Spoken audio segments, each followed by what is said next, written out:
Hello friends, అనగనగా ఒకసారి ఓ వ్యాపారి ప్రయాణం చేస్తూ అడవిలో దారి తప్పిపోయాడు. అక్కడ ఒక పెద్ద గాయపడిన ఏనుగు కనిపించింది. వ్యాపారి దానికి సహాయం చేసి ఆ గాయాన్ని చికిత్స చేశాడు. ఏనుగు ఆనందంతో వ్యాపారిని తన స్నేహితుడిగా భావించి అడవి దాటే వరకు అతనికి రక్షణ కల్పించింది. కాలం గడిచే కొద్దీ వ్యాపారికి దురాశ పెరిగింది.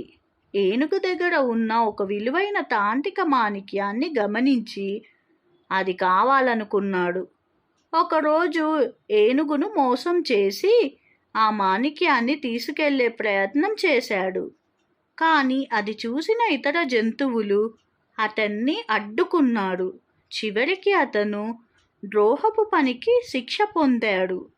మోరల్ ఆఫ్ ద స్టోరీ: మిత్రుల విశ్వాసాన్ని నమ్మకంగా నిలుపుకోవాలి. మరిన్ని వీడియోస్ కోసం subscribe to my channel. Thanks for watching.